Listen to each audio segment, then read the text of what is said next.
Janine Poggi, media reporter with Advertising Age, joins us now from New York. Nice to talk to you, Janine. Same here. Thanks for having me. Give us a sense, what is the calculation among these companies that in such a polarized political environment that we have now, they're willing to go about making a political statement during the Super Bowl?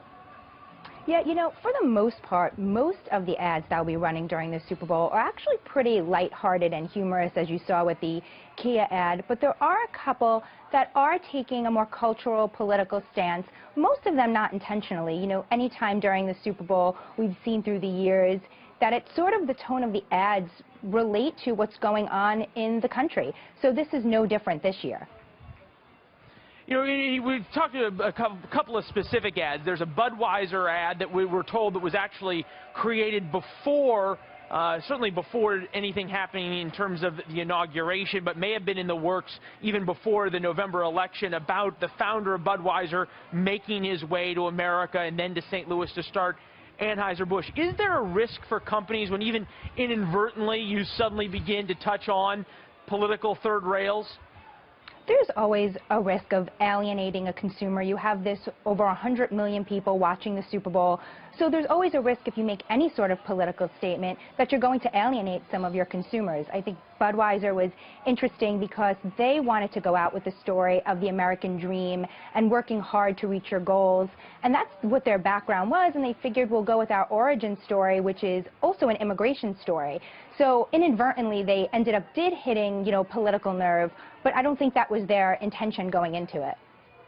Well, as you make a point, in America today, there is almost an inexhaustible fountain of outrage to be found.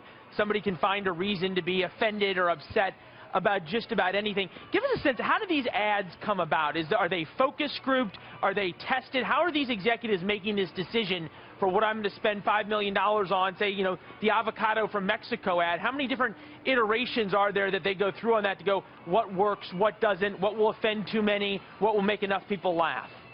Yeah, it's certainly a laborious process that starts as early as the end of the last Super Bowl. If you know you're going to be in the Super Bowl in 2018, you're probably starting to talk about these things as early as, you know, March.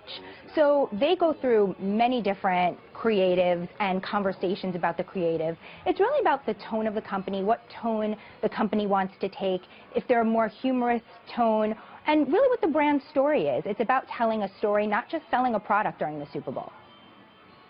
Well, we've seen that in sort of these narrative ads. This year we have the first live Super Bowl ad. We'd show you a clip of it, but it hasn't happened yet from Snickers. Is that sort of the most risky of them all? Really exciting, and definitely comes with a risk. I think people will be waiting to see what happens. Anything can happen going live. Every year, you know, advertisers are looking to one-up themselves. Like you said, $5 million they're spending. They need to, you know, make a splash. And, you know, Snickers doing this is a way to test that and to see if they can stand out among all the noise that's going on this week. Yeah, and then all of a sudden there's somehow you hit gold, or what you hope for at least, and come up with one of those iconic ads, the Budweiser puppies or the Master Lock ad or FedEx with their test screen that we all remember, the Apple ad. Janine, we'll look to you on Monday for which one of the ads actually may have turned to be a good investment on that $5 million. Thanks so much.